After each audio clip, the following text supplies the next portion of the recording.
Okay, welcome everybody. I hope you're all doing well. We are live tonight through the miracle that is Rumble Studio, and we are broadcasting on Rumble, Odyssey, YouTube, and X.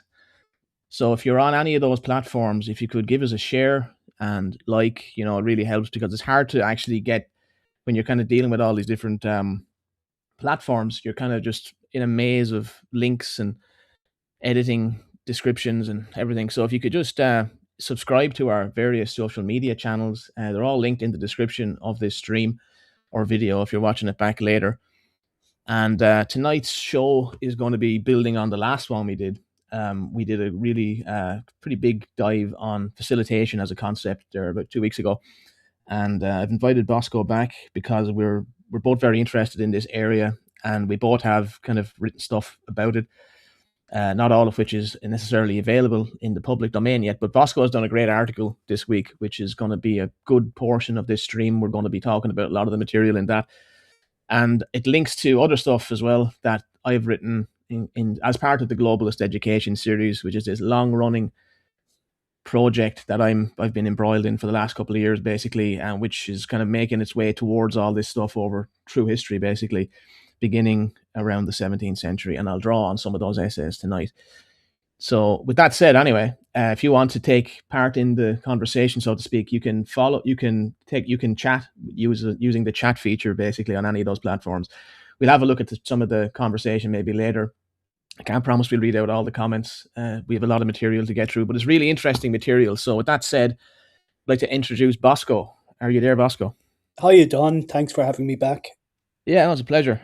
And we've got some really cool source material to be dealing with tonight. Yeah, it's I suppose like what we said the last day, some people might question why are ye guys talking about this kind of material? What significance has this to the new plantation of Ireland, the cultural destruction of Ireland? But it has a major impact.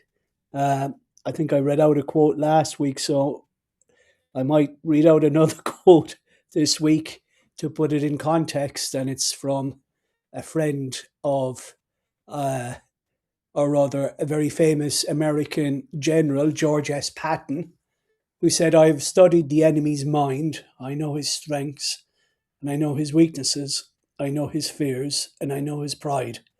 I will play him like a flute." Now, what Patton was getting at there is that, like what we said yesterday, it's very important to understand what the opposition are doing.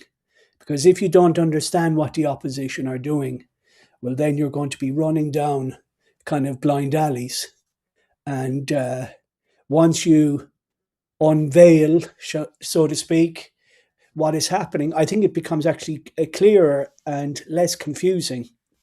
So, Yeah, very much. I totally agree. Like I'm a major proponent, basically, of intelligence gathering, so to speak, and really just investigating a topic kind of as intensely as you can, and basically bringing that to people. I think that's a hugely important thing, and I think the broader movement, so to speak, whatever this all is, could do with that kind of approach a bit more, and just really kind of respecting that these people you're kind of maybe not a big fan of, a lot of them are very intelligent and very powerful and very successful at what they do, and that's why they're kind of running the show. And so you have to have the respect for the opponent, and what you're about, your own work as well has to be as good as it can be.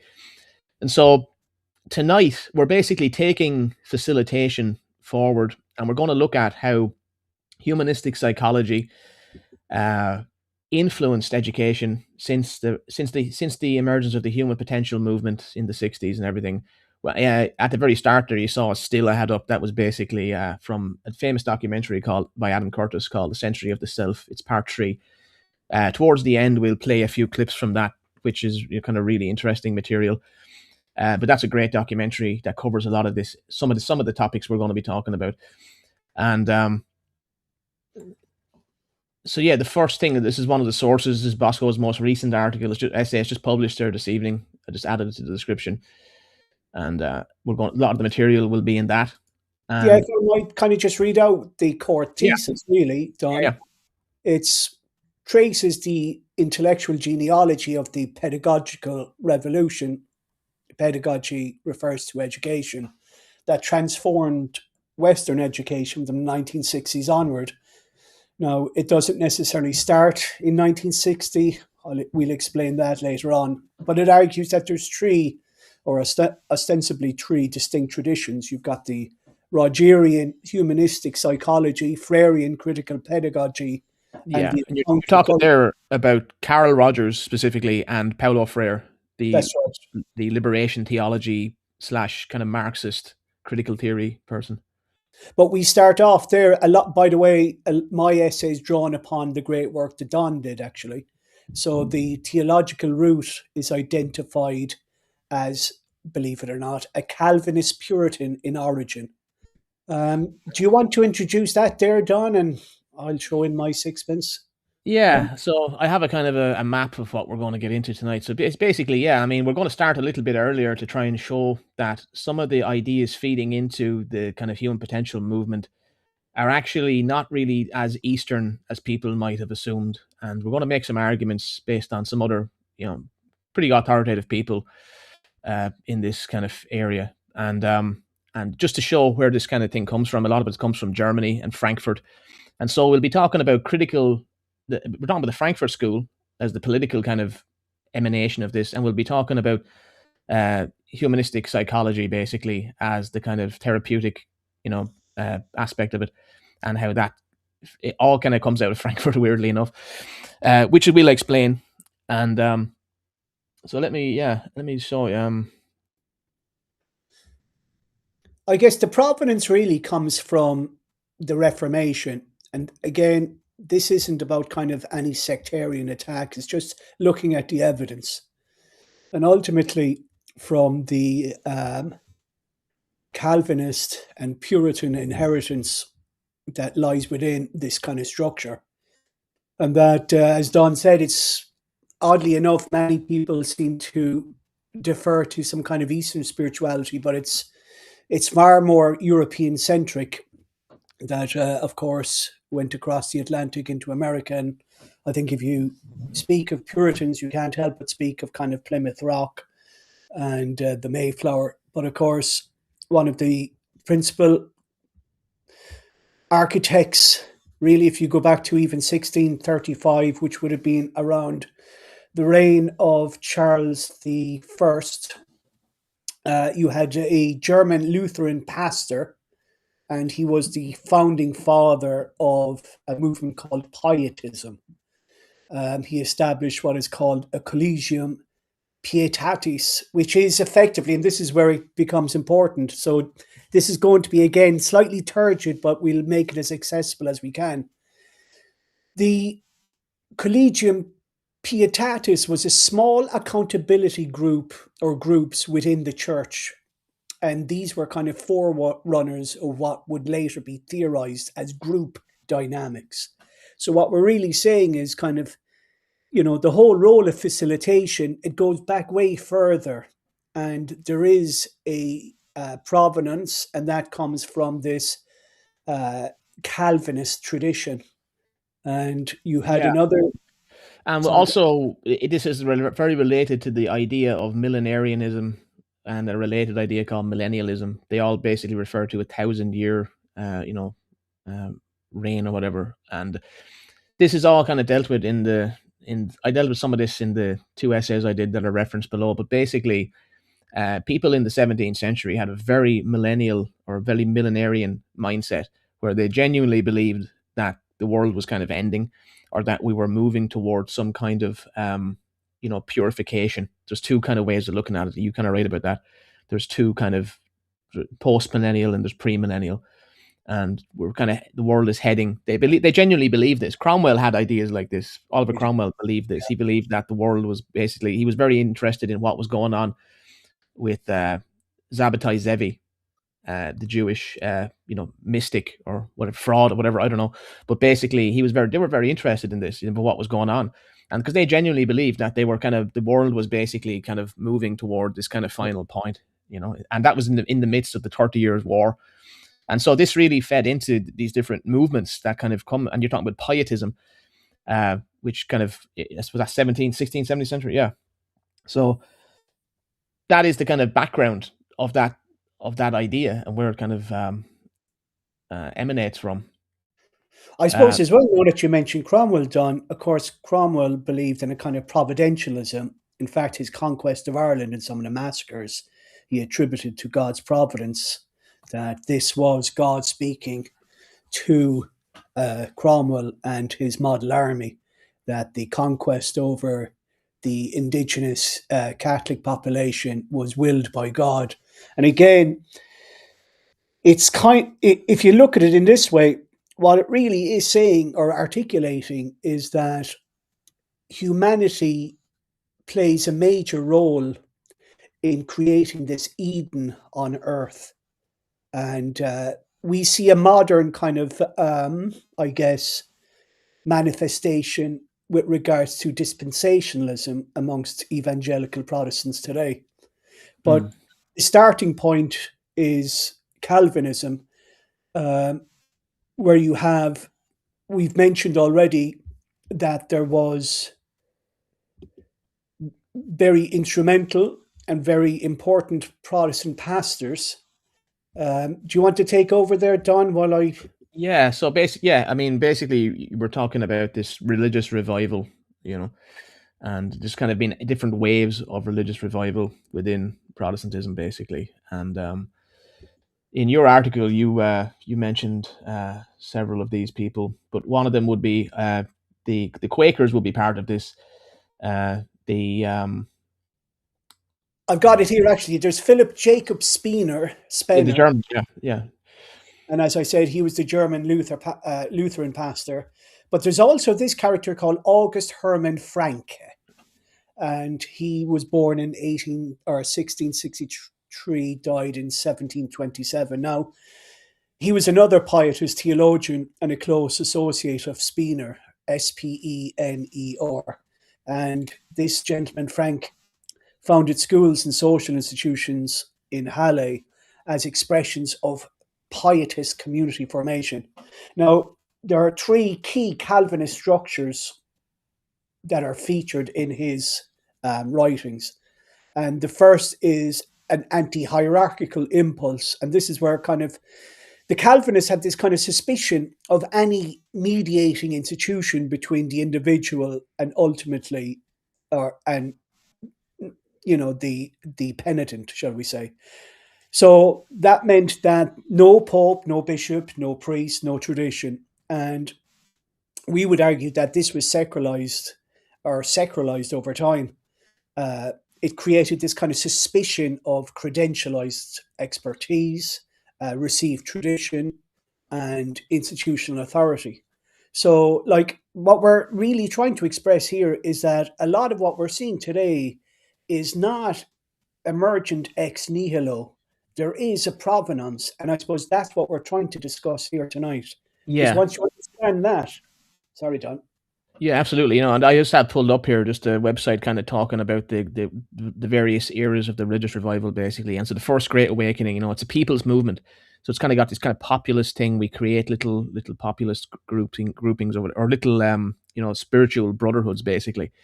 And I write a lot about that in the Great Instauration essay. It's full of this. I talk about a guy called Comenius, and Comenius is basically he's the proto-progressive educator. Okay, he's the very first kind of, and he's in the 17th century, and that's him there. I call him the first modern educator. Basically, that's Harrington. Sorry, there's Bacon, and there he is. There's Comenius. So Comenius is, he's actually part of the Moravian Brotherhood. So all of these people sit within this kind of reformist, tradition. And it really informed their kind of worldview. And so these great revivals, here's your guys here. You have Philip Jacob Spener. He's a Lutheran as well, and he's a pastor in Frankfurt. And he organized meetings called Collegia Pietatis, basically small groups for his converts. And he basically started this movement. And this other guy, then you talk about Hermann Francke, basically, that he arranged an appointment for Francke as a professor in the university then. And yeah, so this movement moves forward then through the 18th century and everything, and you get to America. You end up at the American revivals, basically, which are big events, and a lot of this goes into the American character. And you write about this in your essay as well, and you describe how, like, these kinds of almost platonic groupings of people or whatever, they tend to basically, it's very American kind of idea. It's very much tied to the American sense of the great open, unexplored New Eden, basically, because they arrive in this country at Plymouth Rock, and they're creating their little communities, and then they're moving out in west, over time and everything. And there's this, great unexplored mass, and there was a sense that they were creating a new Jerusalem. They very much and people use that rhetoric in America still about the city on the hill, or the New Jerusalem. And John Wesley's another one, of course, yeah, with what do you call it? Methodism. Methodism, yeah. So this is a very much American movement. Like, it's not Eastern philosophy really. It's actually Protestant theology kind of moving through from America, so from Germany and Europe to America. Yeah, I mean, one way of understanding it is, if millenarianism, as you've spoken about, the ushering in of this new Eden, is the belief in a 1,000-year reign, modern dispensationalism, that we're all very well aware of because of the American-Israeli war with Iran, is the how and the when. I don't know if you want me to discuss dispensationalism briefly. I think just briefly. Yeah. Well, dispensationalism was developed primarily by a gentleman called John Nelson Darby in the 1830s. It's kind of a specific way of interpreting the Bible that views history as a series of distinct dispensations or eras or epochs. And in each era, God relates, apparently under this school, to humanity under a different set of rules or responsibilities. So dispensationalism is really built on three main pillars that distinguish it from other Protestant views. And remember, this is all eschatological, and eschatology really is about the end times. But what the end times requires is this to create the climate for the coming of Christ. And in Catholic and Orthodox Christianity, human beings are not meant to kind of, shall I say, force the move, rather. Whereas this Protestantism, because of the millenarianism project or worldview, started to understand that there should be no mediation between the penitent and God, that humanity has a role and can even exercise a form of authority in order to enable the coming of Christ. We see that especially with the evangelicals in America at the moment. With the Israel situation. Exactly. And like, the dispensationalists insist on a kind of plain or literal reading of Scripture, especially regarding prophecy. And prophecy is key here, especially as regards to the religious aspect of millenarianism. And of course, myself and Don will discuss how this transposed eventually into more secularist iterations. But here the Bible says that in dispensationalism, that there'll be a 1,000-year kingdom in Jerusalem, the New Eden. They believe that it means effectively a real, genuine spiritual kingdom. There is no literal understanding here. It is not symbolic. And of course, we understand that according to Protestants who are dispensationalists, the understanding of Israel in Scripture is in opposition to what Catholics and Orthodox Christians believe, and some Protestants, that according to dispensationalists, Israel is literally the state of Israel. That's what most evangelical Protestants, dispensationalists, believe today. Whereas Catholics and Orthodox and other Protestants understood the term Israel to mean the Christians, effectively, the church. The Church of Christ, established by Christ. Yeah, so with that said, actually, I think we'll start to describe then how these kinds of we've kind of set that stage there of like what exactly millenarianism is, pietism, and how this is it was kind of brought to America from the very earliest stages, basically. But there's then this is one of the sources actually that I recommend people check out. It's a book by Thomas C. Oden, who was a theologian. He was a Protestant theologian, basically, but he was very involved in uh, encounter groups, basically, and humanistic psychology. And so he wrote this book. I actually found this book through E. Michael Jones's. He cites this book in one of his books. But the upshot of it is, anyway, is that he kind of realized as he was kind of embroiled in all of this during the 50s and 60s and everything, that this whole movement was inherently Protestant in character. It actually wasn't really that it's kind of seen. It's definitely New Age, but actually a lot of the structure of it is basically just a kind of a secularized version of the kind of groups that Spiner and Franke and everything would have been involved in Germany, in Frankfurt. So he describes it. He says one of the fastest growing social phenomena of our time. Let's zoom that in. Is the encounter group. In a mobile society with a deep hunger for intimacy, the intensive group experience has provided a means by which persons can experience significant encounters that seem to be denied them in routine social exchanges. With accelerating mobility and historical change, it is imperative that our society develop social processes for achieving genuine intimacy. The encounter culture represents such an experimental effort which may have great significance for the church. However, at this time it needs serious and thoughtful criticism more than it needs a new batch of devotees. And then he says, basically, who is this book addressed? To persons nurtured in the Judeo-Christian tradition who have not experienced growth groups, marathons, intensive encounter groups, or experiments in non-verbal communication, etc. Anyway, the interesting thing is that, if I go to page 17 here,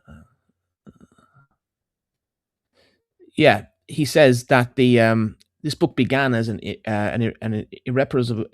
irrepressible intuition that dawned upon me as I worked with encounter groups as an extension of my previous study of psychotherapy. As I listened to and shared in a wide variety of group processes, both as a participant and as a facilitator, I began to feel that there was something about all this that I had heard before. Even though its language was mod and its spirit venturesome, my intuition told me that this was a repetition of a model that was somehow deeply written into the Western experience. Then it dawned on me that what was happening was a reappropriation of the style of small group encounter, which was a vast popular movement beginning in the 17th century called Pietism. The more I explored my initial intuition, the more it proved itself to be accurate. This discussion is the result of 5 years of accelerating immersion in the movement of small group encounter and an attempt to come into a critical and realistic dialogue with it as a Protestant theologian. There are many varieties of countergroups. Some are designed for business executives, some for black, white encounter for an intergenerational dialogue, or for an intergenerational dialogue. So yeah, they use these groups basically in race relations. They used them in the 60s during the civil rights movement. I actually have some footage we'll play later of that, but basically it's about bringing people into dialogue. And he's arguing that this actually is very much tied to the American experience and the American conception of spirituality, which was inherently countercultural, basically. So very much about, like you said earlier on, getting away from established authority, having a direct line to God, and being accountable to the group, as your spiritual, and basically within you is this inherent goodness is kind of assumed. And he says there are also many different methods: Gestalt techniques, bioenergetics, laboratory learning, psychodrama. And these are all techniques used in psychotherapy. They go by many names: growth groups, basic encounter groups, open encounter groups, transactional analysis groups, T groups, that's Lewin's method, sensory awareness groups, etc. But in the midst of all differences, they have at least one feature in common. They are all dealing with the intensive group experience, utilizing the small group as the medium of interpersonal and personal growth, improved communication, and constructive behavioral change. And that's the upshot of it, key. Yeah. Yeah. I suppose I have 3 points here that actually kind of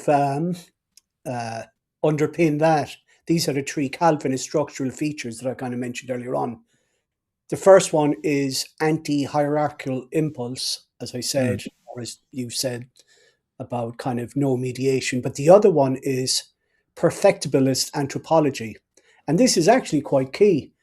Here, what that really means is that the elect were destined for sanctification, secularized via Enlightenment optimism, American transcendentalism, American exceptionalism.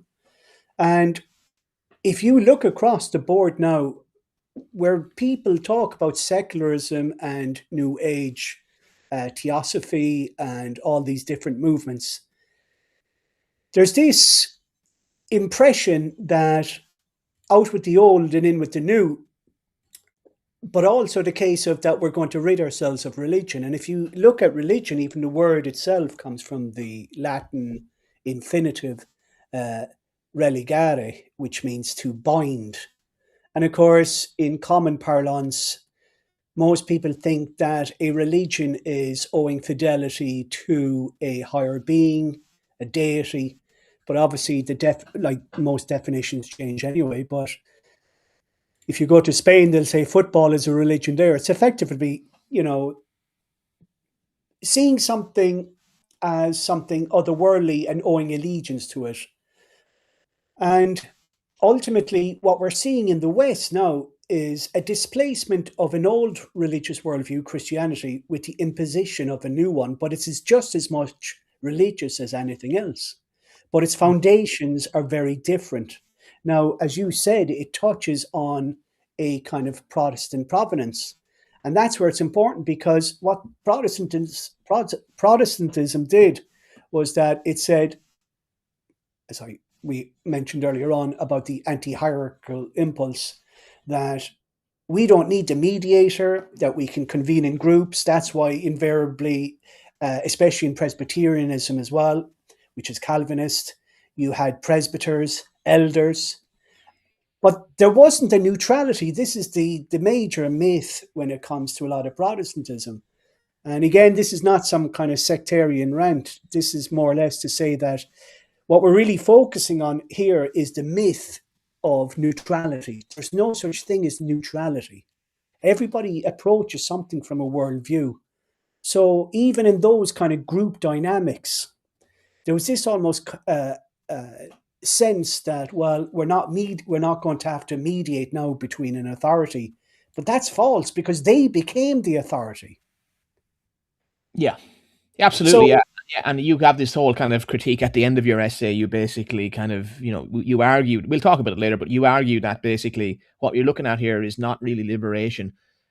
This is actually a form of control, which is far more subversive, because it actually gives the person who's having the therapy or whatever carried out on them, it gives them the sense that they've come up with these ideas themselves. That's right. Reality, they've just had the field altered and they're being led. And the person that's doing that may not even realize it. They're just so immersed in that way of looking at things.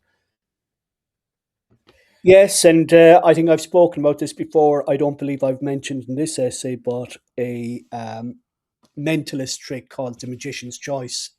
And it's where a magician directs someone knowing the outcome all along, but the participant or the audience member who's brought up to be a confederate or whatever, or to be a participant rather, they think that the magician is somewhat kind of reading their minds, but it's a setup. It's quite easily done. I mean, I can demonstrate it if you want, but I could ask, I did this trick with my nieces and nephews, that just ask someone for 3 books. They present 3 books, and they can be any 3 books. And you asked the children or your audience, whoever you're trying to perform in front of, to look through the 3 books. And this is part of the ruse.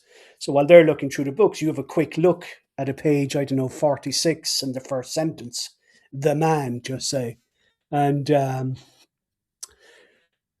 children then are presented, or the audience are presented again with the 3 books. Now you in your mind know that they must choose one book. That is the target. But you don't know which book they're going to choose. So just say it's book A that you want them to choose. But they have A, B, and C. Well, if they choose C, you can redirect that and say, well, thank you. And you put that aside. And then you're left with A and B.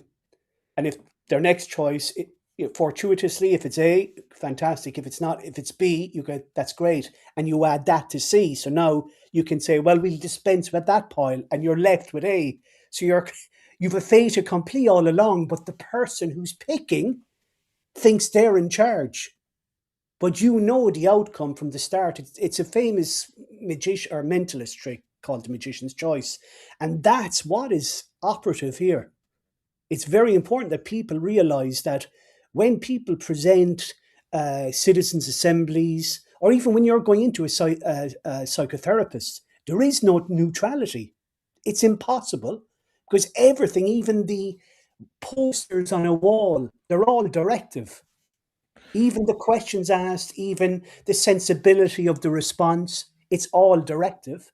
And I suppose that's, I've kind of gone ahead of myself, but there is a provenance to that. And it is as I said, not necessarily, well, I guess the assault on authority was saying, no, we're going to be in charge. But the falsehood lying behind that is that they thought that we're going to dispense with authority, but that's not true. What happened was a replacement of authority. It's like today with progressives, they'll say, we're going to get rid of hierarchies. Well, we all know in the Chaz autonomous zone in Seattle, within a week, they had armed gangs going around policing, despite the fact that they wanted to get rid of the police. And they had a hierarchy. And that's the thing. You're making a Hobbesian argument here for the necessary, Leviathan. There has to be someone has to be in charge, Yeah, and it arises organically, even if you don't want it. But I've kind of gone ahead of myself, Don. So that's good. That's good. And just to point out like that, in some of the previous essays, I did a couple of essays. One of them was on Gnosticism and well, it's kind of exploring that idea, like, and mainly kind of talking about utopianism and everything. But I just use Carl Schmitt, like, because he basically argues that the modern, he says, he argued in 1922 that the modern state was largely derived from secularized theological concepts in which the omnipotent God became the omnipotent lawgiver. So he's basically saying that that's the relationship that exists, whether you like it or not, like it's there. And so that these seemingly secular, systems, they do have like a metaphysical structure to them that's actually kind of religious, in origin, and actually is. I mean, you look at the moralizing of a lot of these people. I mean, they're very moralizing. They're very into moralizing and very into, promoting a kind of a worldview as well. A lot of them are activists, So that's that. I just want to get to follow on then with that. Then in the next stage. So Vogelin as well, I use him. He describes that this secularization process basically transforms the significance of a lot of this stuff, basically, and I write about a lot in those essays as well. But basically, so you have this, you had in America then you had this, new thought movement. You had humanistic psychology, and Freud comes along and he becomes a big deal in the early 20th century. And of course, Freud, he was essentially translating a lot of Jewish mysticism into his psychotherapy or his psychoanalysis. Yeah. So that became like a foundational kind of stone in the West.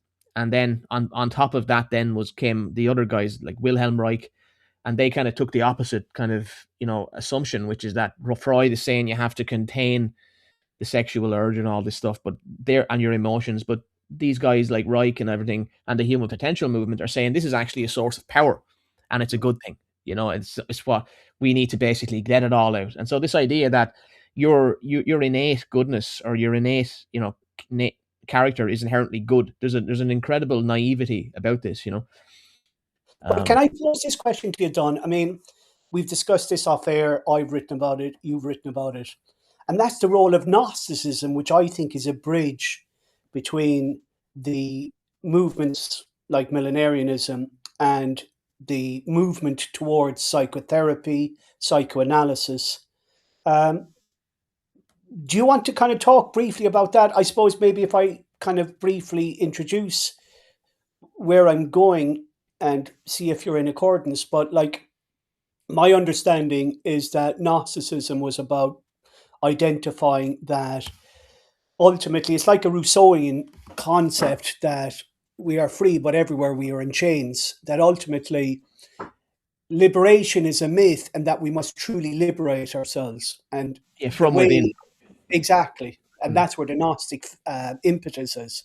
Do you Yeah. want to Well, comment I'll on just that? briefly summarize. I mean, because you have a good quote actually as well. I'll just read that as well. But basically, the classical conception of Gnosticism is just basically that the world is a prison, basically, and that, it's very anti-material and everything.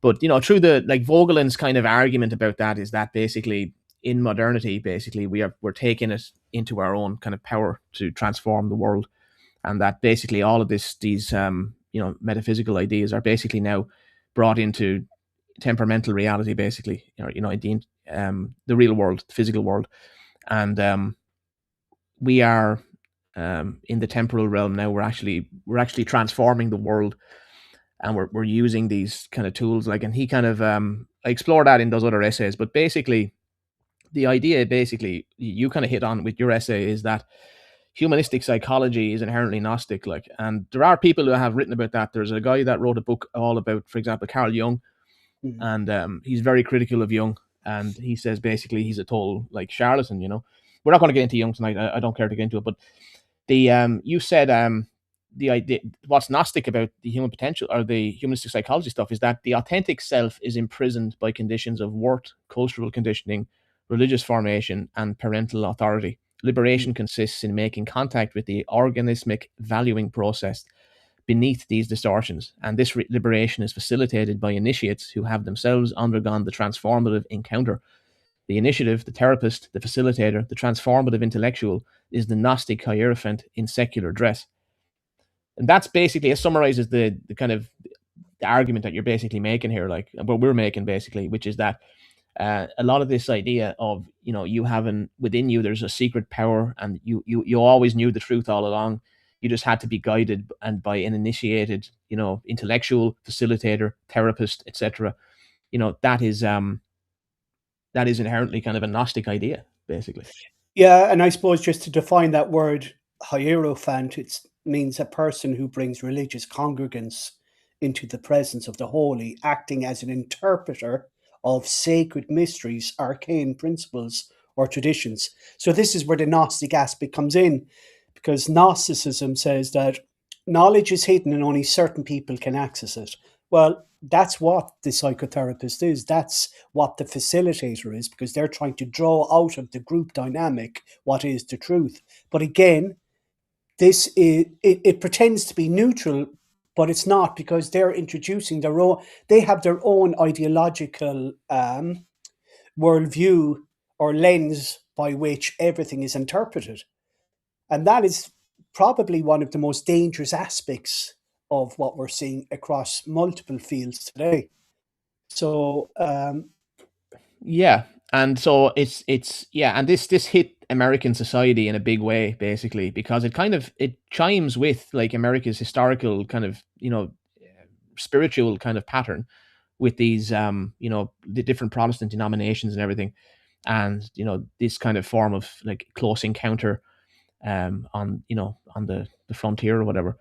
And they're having these transformative experiences, and there's all you often see the footage of the crazy Baptist churches and everything in America, and they're all kind of up shouting and roaring, like, people often point this out about how, this is so just it's jarring for often for us to look at, but this is, it's a huge part of American, like, cultural development.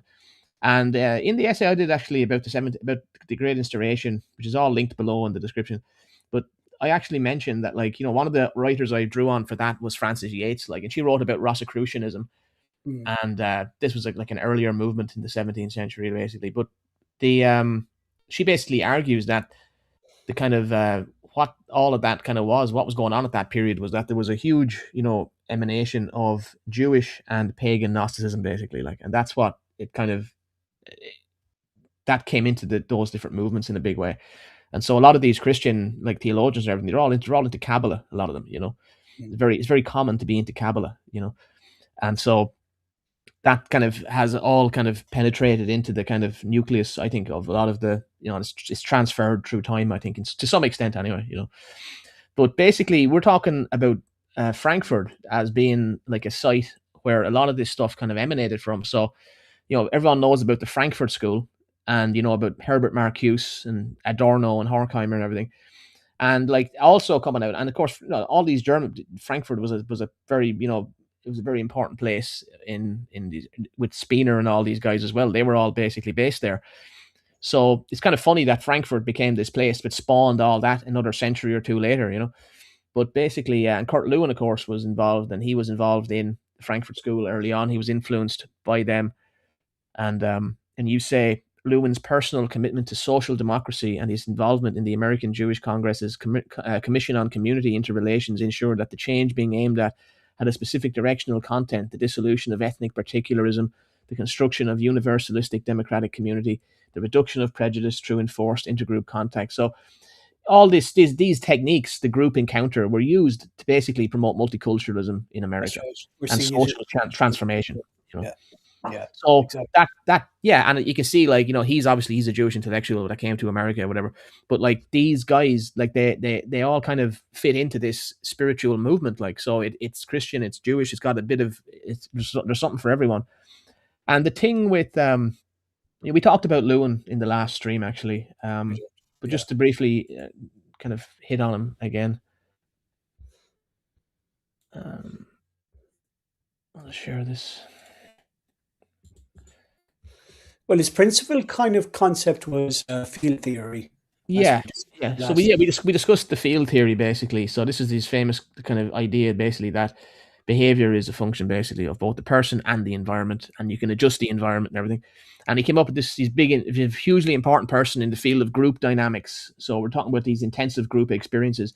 Lewin is widely regarded as a pioneer in group dynamics, studying how individuals behave in social groups, the influences of group pressures, leadership, and intergroup conflict. He demonstrated that group behavior often shapes attitudes and decision-making, and highlighted the importance of democratic versus autocratic leadership styles for group effectiveness. And that was all weaponized basically by the US government, because he got money from was it the Department of Education, and I can't remember, it was the US government anyway, funded his research and got him to do stuff basically in these multicultural American towns during the civil rights movement.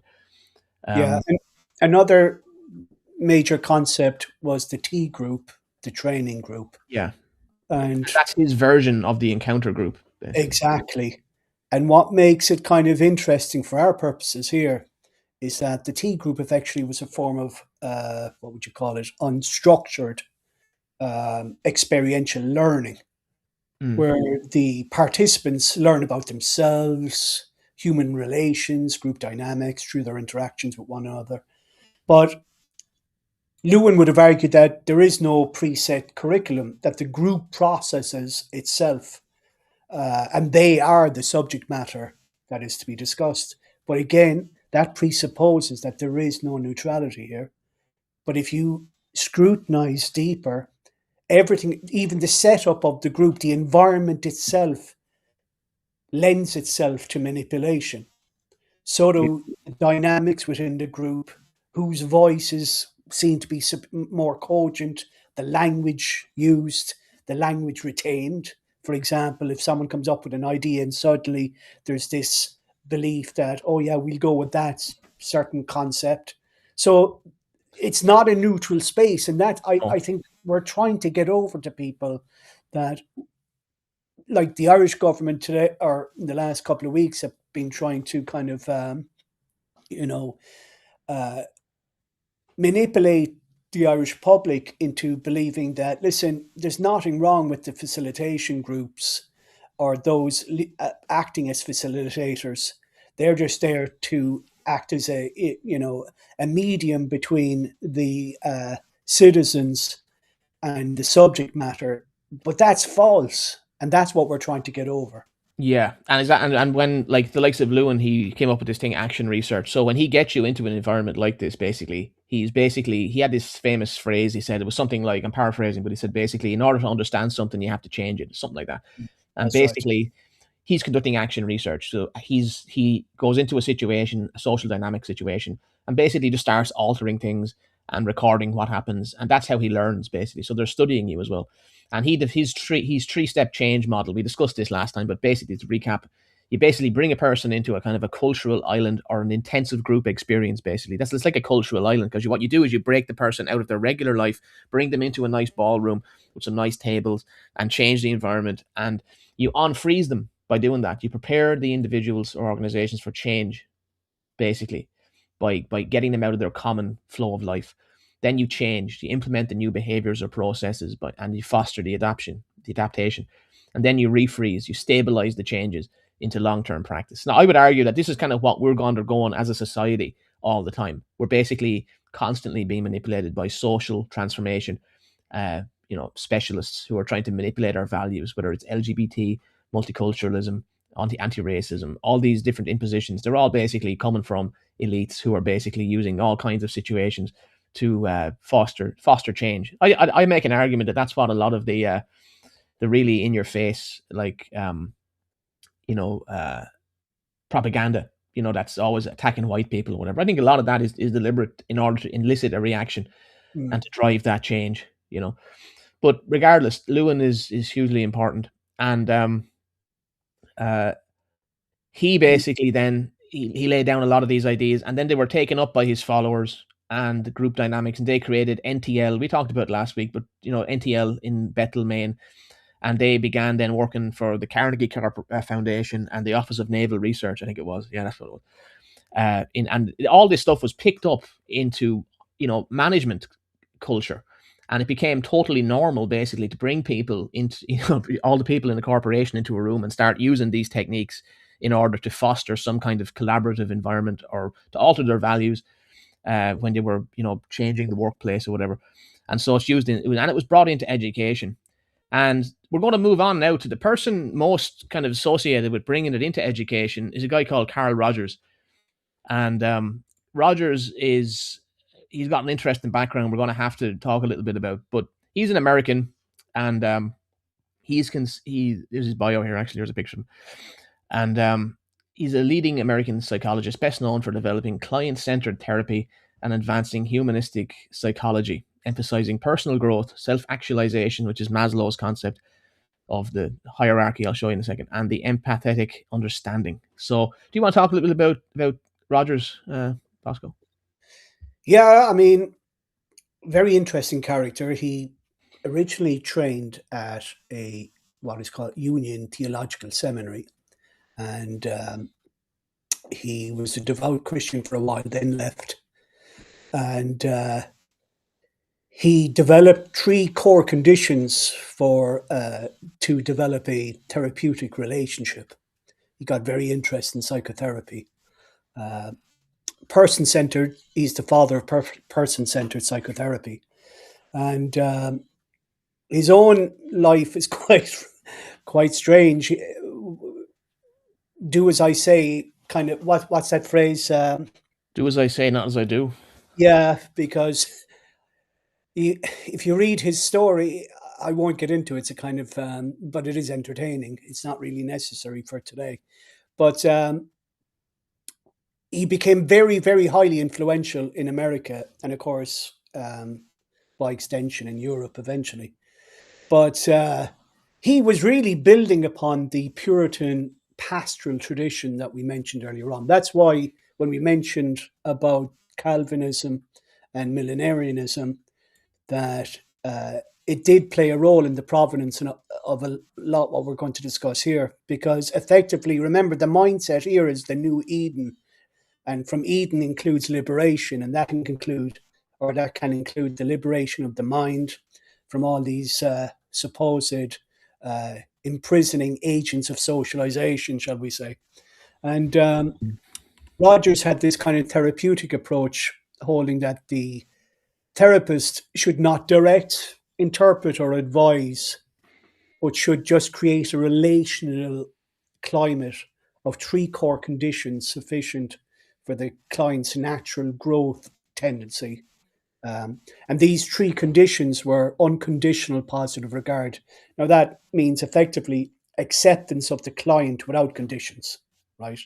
Doesn't judge them. Whatever the client says, he's just there, he's present. And however, which I've argued, is that this is not actually unconditional at all. because you've got expressions of authentic feeling, self-trust, receive the therapist's warmest engagement, for example, while expressions of deference to authority or religious obligation, many conservatives or religious people who attend a psychotherapist might recognize that. And these are kind of received as kind of psychologically interesting data rather than valid normative claims in of themselves. And sometimes the reaction can even be quite, dressed in pathology. And his second then core condition is called congruence or authenticity. And here the therapist is genuinely present, not hiding behind a professional mask, which is a kind of a contradiction because he's still there as a professional. I mean, that's what the psychotherapist is. In fact, to become a psychotherapist, you have to go through a kind of credentialism, which in effect is a kind of a marker of the professional. So again, it's all these contradictions. I argue that the therapist is seen as a living instantiation of the Rogerian ideal. So a demonstration of liberated kind of selfhood, exercising influence as a model. Yeah, and you're kind of like you're kind of highlighting he's got this like liberal Protestant background, and it should be pointed out. You pointed out in your essay as well that Rogers at Union Theological Seminary, that was basically associated with this whole complex that exists at Columbia University, and there's a couple of other institutions there. I think the Council of Churches, I think it's the National Council of Churches. I think that's also part of that somehow. But basically, it's all associated with this kind of liberal Rockefeller Protestantism, which was a huge movement in the 20th century. Was it Mark Fusey in Columbia at the same around? He was at Columbia, yeah. I can't remember. I don't know what made the years work out there, but he was, yeah. I mean, there's this kind of Rockefeller connection, like where they were very interested because the family goes all the way back. We don't write about this in any of these articles yet, actually, but just to give people some background, I mean, the Rockefeller family were very involved in Protestant missionaries and everything. So they got involved. They had missionaries abroad and everything, but they got very involved in this conflict between the kind of Southern literal interpretation of Scripture, and they were kind of introducing a kind of a liberal Scripture, and they promoted this basically very widely. And so they have there's Morning Heights. What's they call that church? Oh my God, what's that church in New York associated with the Rockefellers? My God, I can't remember now. Not sure.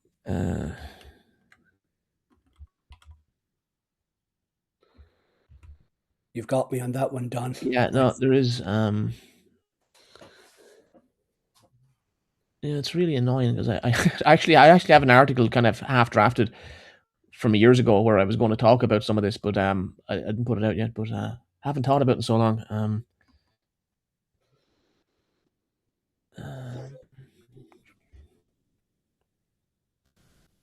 I suppose I'll continue there if you want. It's Riverside Church. That's it, Riverside Church. Yeah, Riverside Church. Yeah, and that is all kinds of. It's a very liberal church. Basically, they promote a really kind of liberal form of Protestantism, basically, and so it was the Rockefellers basically funded that, and that's all part of the same kind of complex in Manhattan, But anyway, yeah, no, just to continue on with what we were kind of arguing here is that his kind of transformation from Christian theologian into this kind of New Age person. And another thing I found out recently, which I hadn't actually been aware of, and I checked it out, it is true. He was actually also involved in this CIA front, basically, as part of Project MK Ultra. Now I know this is like conspiracy shite, people will assume I'm talking like, so it's not really a conspiracy. This is actually just mainstream kind of, it's known, like, and there's a book that I have which actually interviews Rogers, and he explains like that was how early on in his career he was part of this thing as part of MK Ultra, which is kind of funny. But considering what he went on to do, to have this big impact on the culture, and so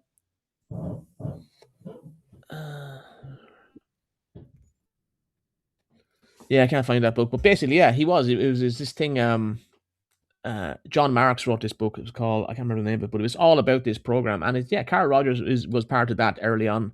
So goes from being a Protestant theologian, gets involved in this program, and then kind of becomes this major humanistic psychologist who is he's the kind of main guy, isn't he? Really, I mean, he's the most kind of like well known, like of all of them, really, like, and he is the one who is seen as being responsible for kind of bringing this into education. So in 1969, he does this book, um, which you write about actually in there, and he's drawing on this philosopher called Martin Buber for a lot of his ideas as well, and so I don't know that much about Martin Buber. I know he was a Jewish Yeah, philosopher and Austrian Israeli Jewish philosopher, kind and of a mystic, basically, isn't he? Like, yeah, I mean, his most famous philosophy is the I-thou dialogue. It's kind of yeah, a non-instrumental encounter between two subjects.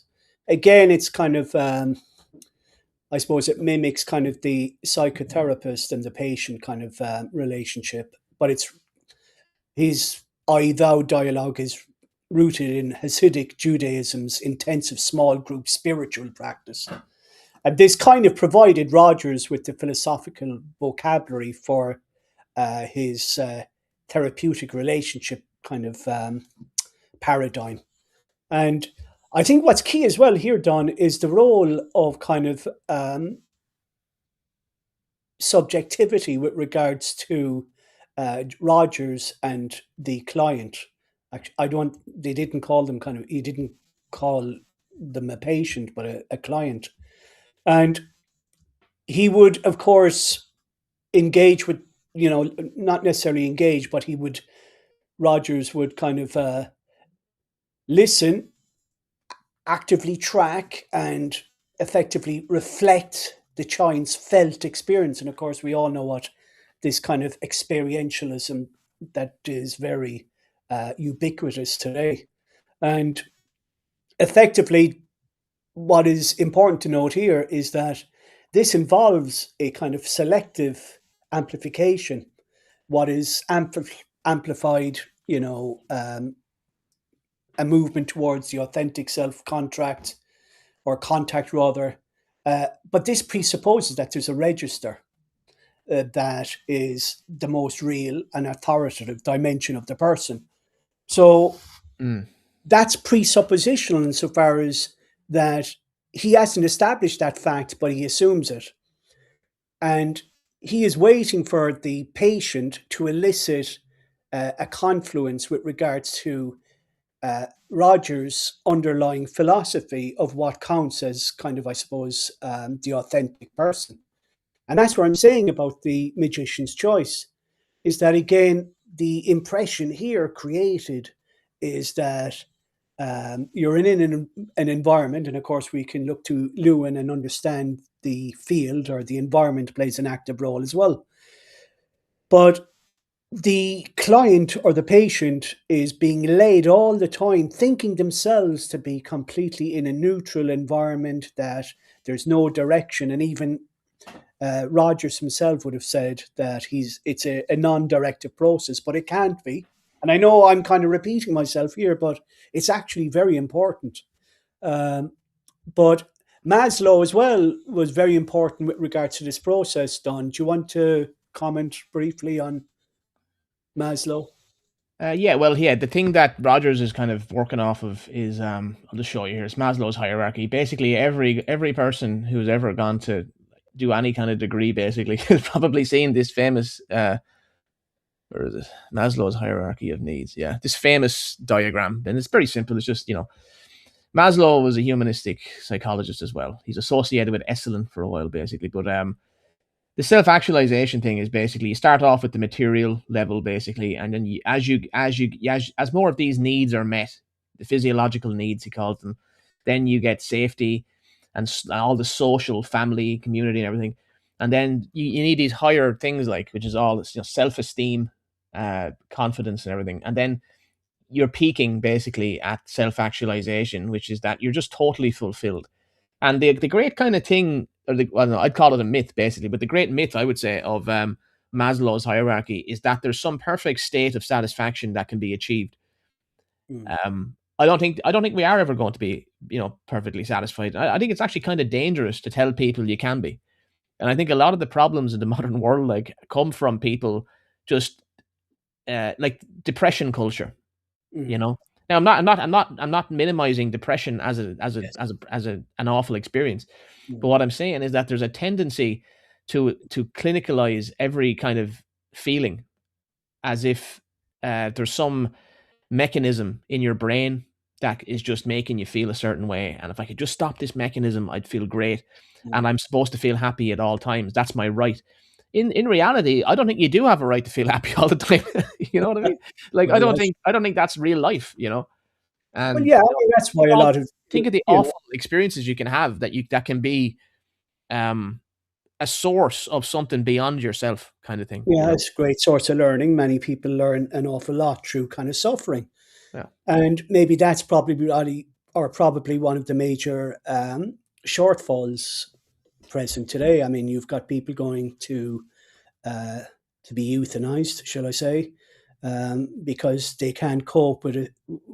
And I'm not, again, underestimating people's trauma or suffering, but ultimately, as you rightly said, there is this kind of conception that there is this natural baseline of perfection, and that if you don't reach it, well, then you failed as a human being. You have failed in your self-actualization journey, and Exactly.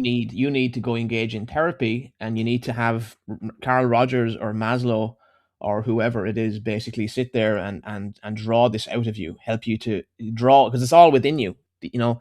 It's not, you know, it's all there in some form inside you, and you just have to get it out the right way through the right process, you know. Well, Rogers would have said, latching on to Maslow's concept of self actualization, Rogers would have said that, what is self actualization in reality, but a human being reaching their potential. But again, that's so vague. I mean, and I've said this to a couple of friends. I mean, Ted Bundy, in theory, reached his potential because a lot of society today would make out that reaching your potential is the highest for, or is attaining the highest levels of pleasure, where pleasure is identical to full potentiality. And Ted Bundy, I'm sure, enjoyed killing and raping. It doesn't mean that it's good. And this is where another contradiction within Rogers arises, because Rogers would have argued kind of that, the unconditional positive regard. You take your client as you see them and there's no judgment. But if Ted Bundy, say, was in a chaise lounge or whatever in front of Carl Rogers, and Ted Bundy was articulating, well, my potentiality is to kill co-ed girls and women. Well, Rogers would argue, well, that's a disordered form of potentiality, but that presupposes something normative. Mm. Yet, according to Rogers, there is no real normativity. It's dwelt within each and every subject. So again, Yes, once you start, it's denial of evil. Like there's no, they're not actually acknowledging that evil exists, like, and that it's basically oh, it's just a bit of disordered thinking or whatever. But no, it's actually I think there's metaphysical evil, like, you know. yeah, and people are probably listening here saying, "That's fine, lads, interesting, but what is that? What has that got to do with education?" But it's really pivotal, because what Rogers and others were doing, and we maybe can touch a bit on William Coulson, if you'd like to Yeah, introduce we'll that. get to him. We'll get to him in a second there. Yeah, no, we'll continue with yeah. So yeah, we've covered Rogers' drawing from Buber and Maslow, basically, and then he did this book called Freedom to Learn. This is like it was 69. This was. And that book is kind of his idea for education. So applying this in schools, basically. Mm. And I have a bit of an explanation here. So it's I asked the co-pilot just to give the audience something to kind of visually see. But basically, Carl Rogers' Freedom to Learn emphasizes learner-centered education, self-initiated learning, and the facilitation of significant, meaningful experiences rather than rote instruction. Now, this is kind of a common trope with progressive educators is that they'll say traditional education is all about rote learning and it doesn't give the individual the ability to self-learn. I actually think this is total bullshit. Personally, I've come to the conclusion all this is total nonsense.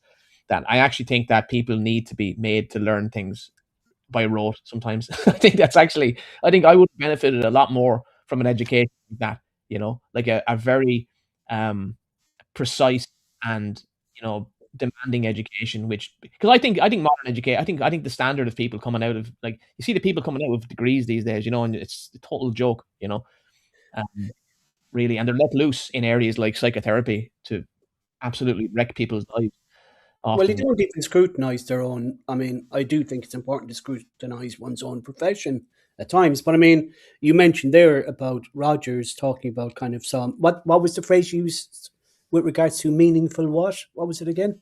Meaningful experiences rather than rote instruction. Yeah, All about learning from meaningful experience. experiences. But I mean, what does he even mean by meaningful experiences? Because in the mind of a progressive, if we adopt kind of Marcusean thought that, well, they decide what is meaningful and everything else must be not tolerated. So ultimately, what is meaningful to Rogers, obviously, according to his paradigm, may not actually be meaningful to many other people who are presenting before him. But this is, again, it goes back to the issue that we're trying to discover tonight, or trying to elucidate, that there's always some kind of directionality with regard to this, that Rogers presents himself as neutral, that he's in a neutral field, according to Lewin's concept. But ultimately, there is a kind of a direction being pushed, or rather the client is being pushed in a certain direction. And it's not even overt. It's the subtlety of this. And that's what we're seeing across different avenues today.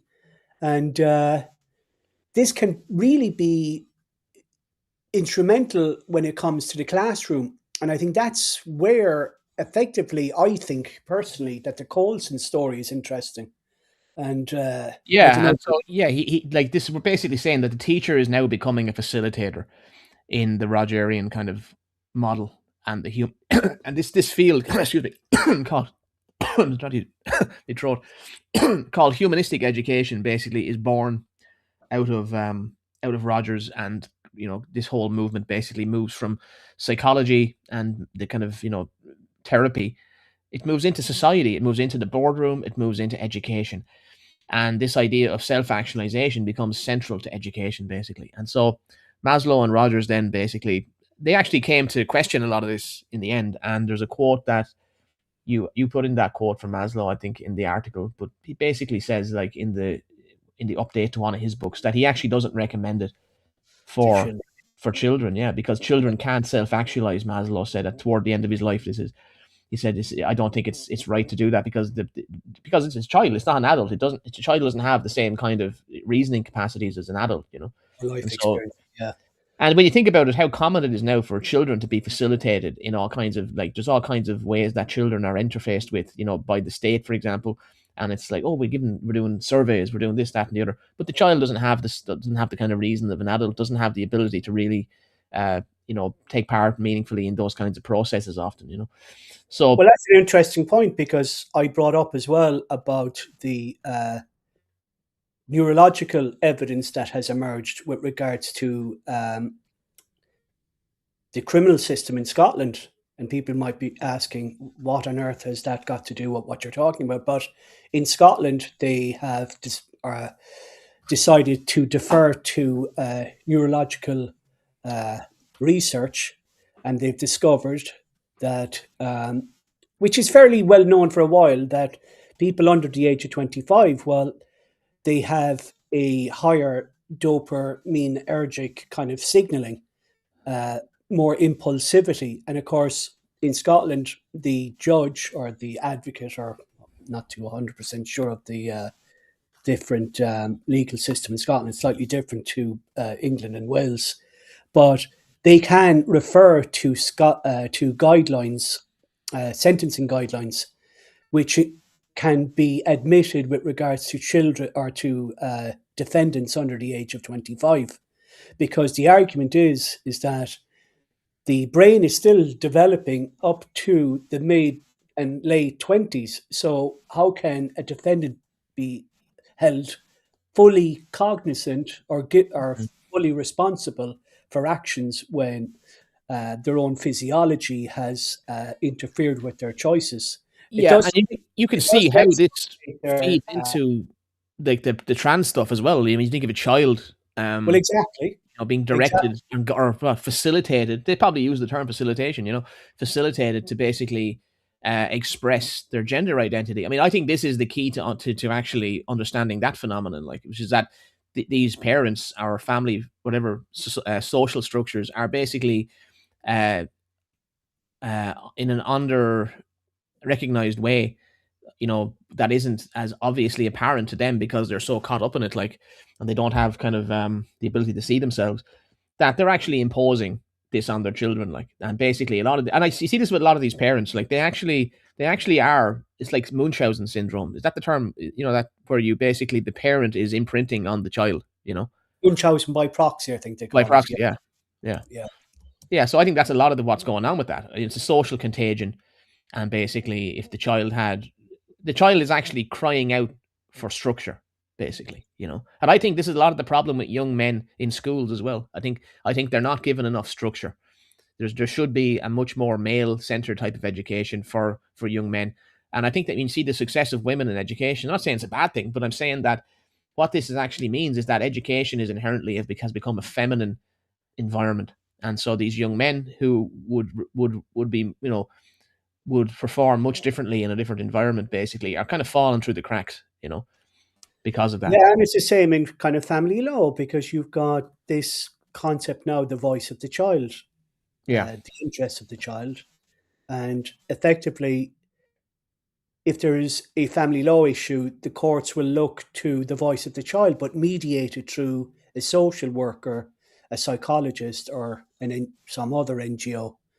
But again, this is very important, because what happens is it's not necessarily the voice of the child, but the directed voice of the child, the mediated voice of the child that makes its way into the report. So what it really is deferring kind of the voice of the child through the voice of the state. And that's where it gets very dangerous. But like, I think for me anyway, I mean, we can talk even about children and how plastic their mind or their minds and their brains can be as they're developing. But what is even troubling is that it can affect adults, and we saw that with William Coulson, who was Yeah, I'm going protege of Carl to. Rogers. If you want to Yeah, discuss, that's the next place to go. Yeah, because we're also going to get into some of the critical pedagogy stuff, but that'll be a little bit after this. Because basically, we've kind of built up. So Coulson he was Rogers's assistant for years, basically. And if anyone has seen the Century of the Self documentary, basically, I'm going to play a little bit from it in a moment. But basically, Coulson is the guy who was involved in that experiment, which we'll show on the convent in California. And they did this several places. But basically, he was introducing these ideas basically into these traditional environments. And the effects were, they actually destroyed a whole convent that shut down because of it. But Coulson kind of he changed his mind after a while. And so he became a leading advocate against humanistic education in particular. And he was basically saying that this is manipulation, it's dangerous. And what we're doing is we're unmooring people basically from their senses. And so let me see, let me pull that up.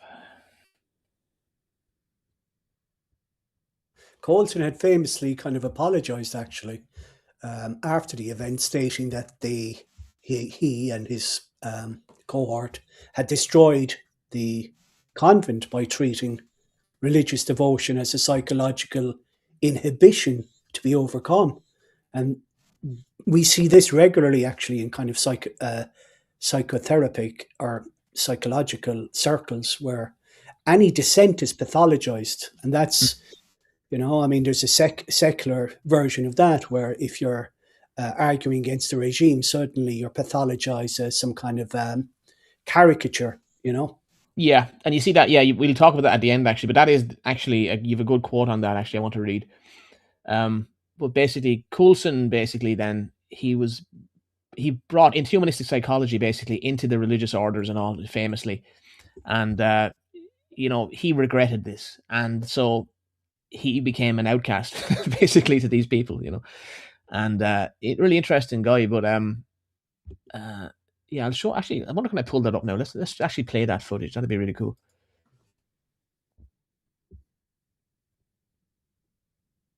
So this is Adam Curtis' for anything less than you can be.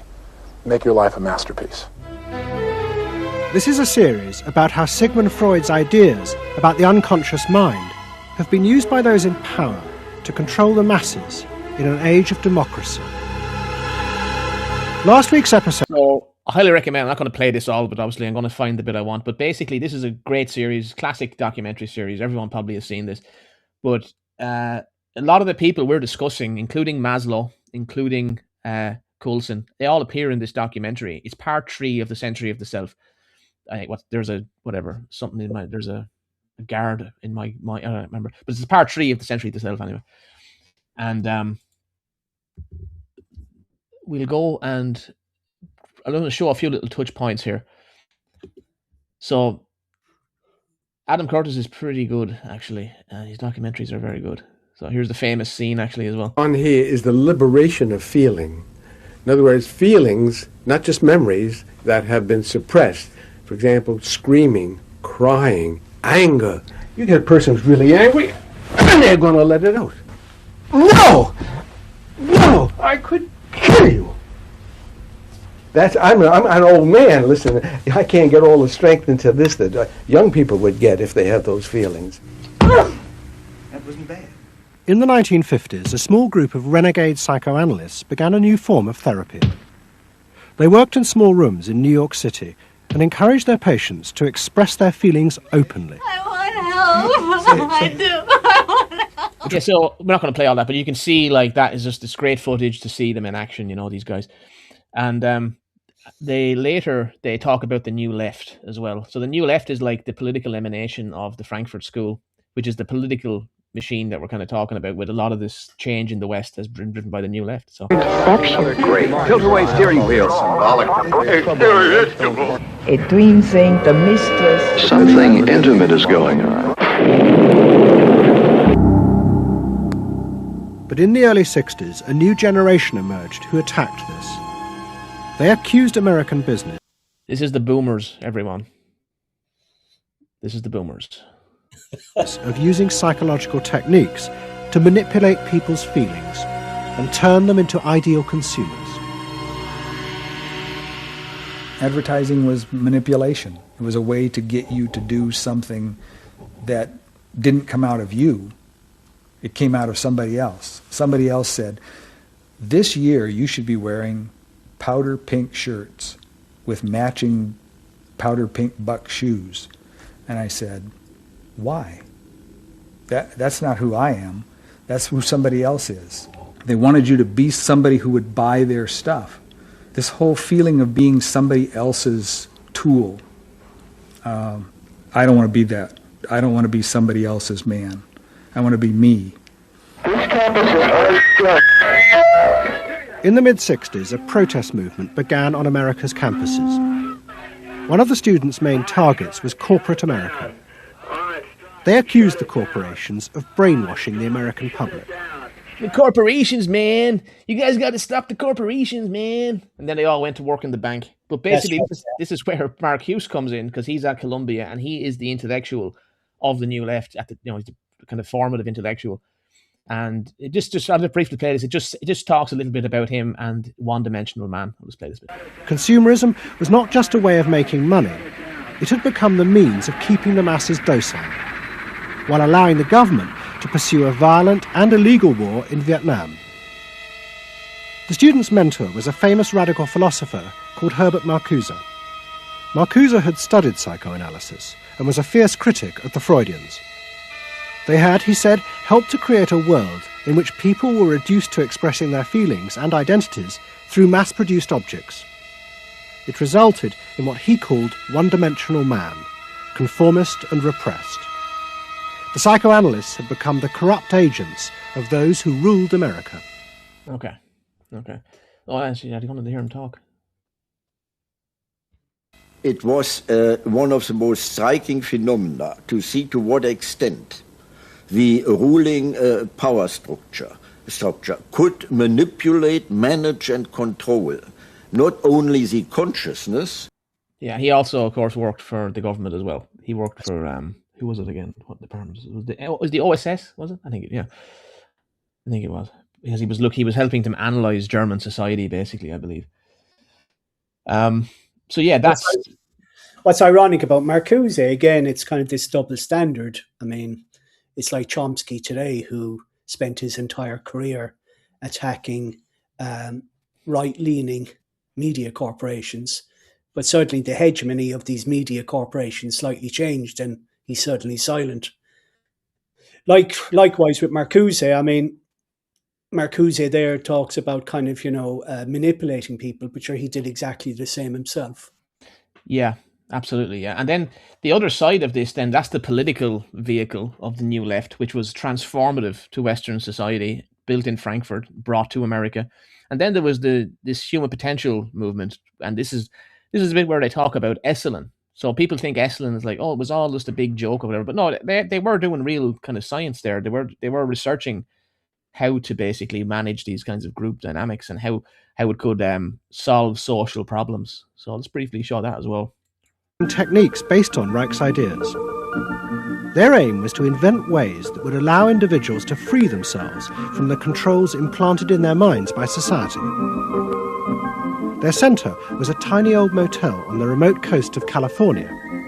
It was called the Esalen Institute. The dominant figure at Esalen was a psychoanalyst called Fritz Perls. And I think Fritz Perls, he was into Gestalt therapy. I think that was what he is associated with. I think that was in Germany, of course. And that was influential upon Kurt Lewin as well, in a big way early on in his career. Perls had been trained by Reich and had developed a form of group encounter in which he pushed individuals to publicly express the feelings inside them that society had said were dangerous and should be repressed. It's a basic fear of that thing inside me, like a little demon in there. It doesn't come out very often. It's really hard to get it out. Now put the thing inside you on that chair and talk to it. Perls used to call this getting on the hot seat in front of a group. If this were the hot seat and you were Perls, and you would... Now, you think about that. You think about sitting in, quote-unquote, the hot seat, and what kind of dynamic is being... I mean, that's peer pressure. It's being brought to bear on the victim, basically.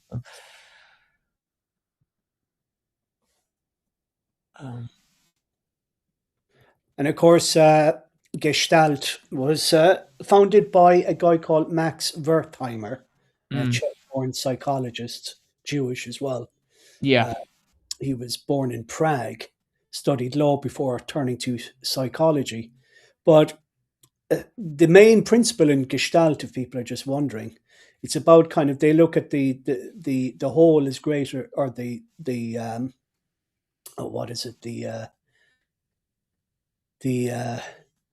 organized whole, the perception and thought should be understood as organized wholes, not as disconnected parts. Yeah. So it's also very kind of engages in a kind of presentism, where how you feel in this moment. In fact, I would argue that the guy with the wielding the tennis racket was probably exhibiting kind of some Gestalt therapy there, because that kind of suggests that you elicit how you feel in that moment, and that it's only the moment that counts as regards to your kind of your frame of reference almost. Yeah. So kind of Yes, amazing. Like, it's actually a great documentary. And then they talk about then how this was applied to these race relations scenarios. So I'll just briefly show a little bit of that before we get. And with racism, they organised an encounter group for white and black radicals. Both groups would be encouraged to express their inner racist feelings, which had been instilled in them by society. By doing this, they would transcend those feelings and encounter each other as individuals. I'm sure this went really well. That's what I want to say that before we play this. Started a series of encounters called Racial Confrontation as Transcendental Experience. We thought that we wanted to get that kind of black-white confrontation so you could really get down to see what was between the two races, not by backing off and trying to be polite, but by going right into the belly of the beast, of this beast of racial prejudice. And these were extremely dramatic. These were the toughest workshops ever convened at Esalen Institute. I'm looking at you, Whitey. You got clothes on. So sure. You got shoes on. You're so sure looking at me, huh? You got the goddamn police in the neighborhood. Really? They're not my police. You got a governor. You got a mayor. Oh, really? You got the president. You got ambassadors. You can vote, too. You got deputies. This is pretty much like a good summary in about 10 seconds of the last... Was that recorded last week? You mad, Whitey? You mad? Yeah.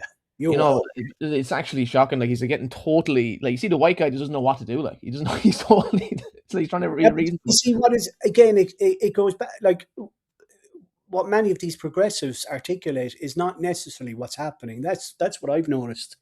Because, I mean, all he's doing there is engendering this hostility. And it's kind of almost this kind of...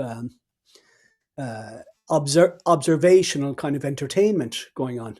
Yeah, and it's like the assumption is that all of these problems can just be, gotten rid of if we just have the right therapeutic scenario.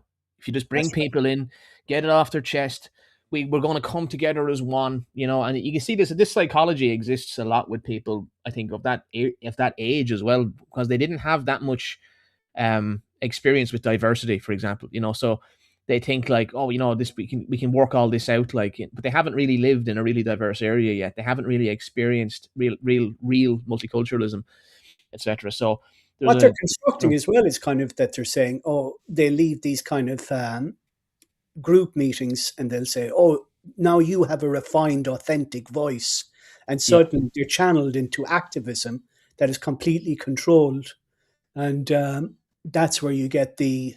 Ironically, while trying, again, I don't necessarily believe what they're saying, but call me cynical or whatever, but when they're saying, oh, we're trying to ameliorate relations between races, I think it was the opposite. I think they were actually agitating, personally.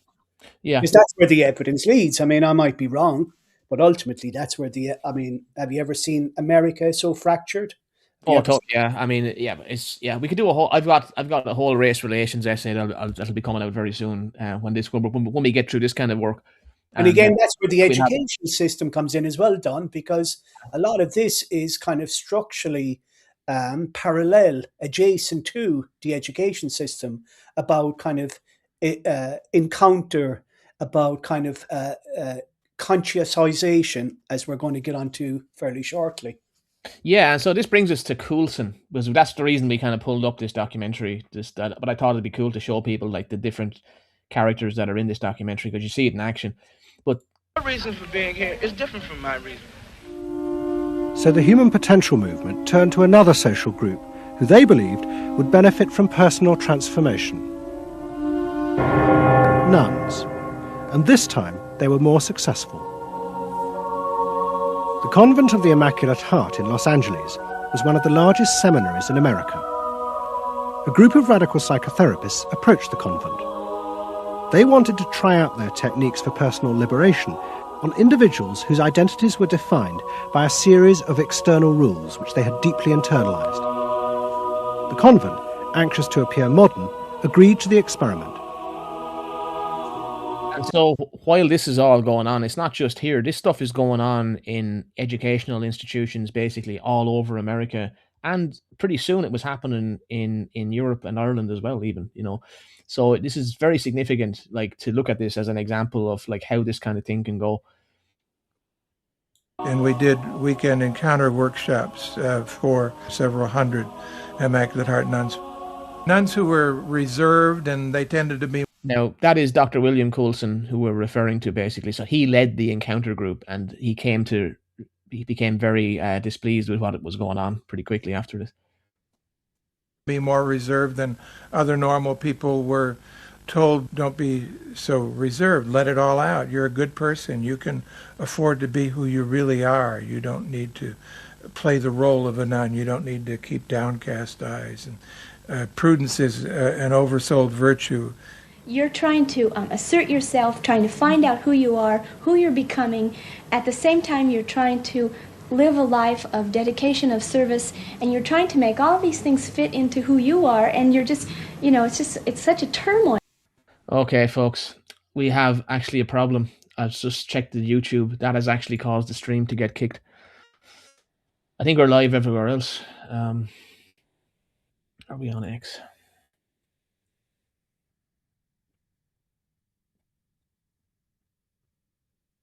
Yeah, we're still there on X, but YouTube has struck that down. So we're not, yeah. People have to look at this on X or on Rumble on Odyssey. That's a shame, because I really just wanted to comment on some of those scenes. I didn't want to get, I thought that was fair use, to be honest. Yeah. I mean, how do people stream with this stuff the whole time, like, and have no problems, I know. But not to worry. I suppose, like, what I find interesting there is even the dialogue by the novice. She looks like a novice. It's all about kind of the I, very kind of self-centered. And I don't mean in a kind of selfish way, but that's what kind of psychotherapy tends to do. We see it a lot kind of, again, with progressives, where it's all about subjectivity, how I feel. And I believe personally that psychotherapy has been the conduit for this explosion of pure subjectivity. And of course, downstream from that, you've got transgenderism, because ultimately, what is that? It's the ultimate internal reference point of saying, well, I can feel however I feel, and you have to accept how my internal reality is, which is ironic because it's adopting an objective standard, because, you're meant to pay homage then to their subjective beliefs and whims. But it's like Coulson would have argued that he wasn't doing anything wrong. And I'm sure that was his intention, but it was absolutely catastrophic in the end, because it completely destroyed the discipline and the modus that was operative in the convent. And I was nearly worried there, Don, that you were going to show kind of a 1970s porn film. I know, yeah. It's got an unfortunate moment to stop there. Not that we'd know what that looked like, obviously, but we wouldn't have a clue. But the stream has gone down on YouTube. It's back again apparently on YouTube by the looks of it now. It just keeps striking it for those clips. I thought you could use that as fair use, so there you go. Not to worry.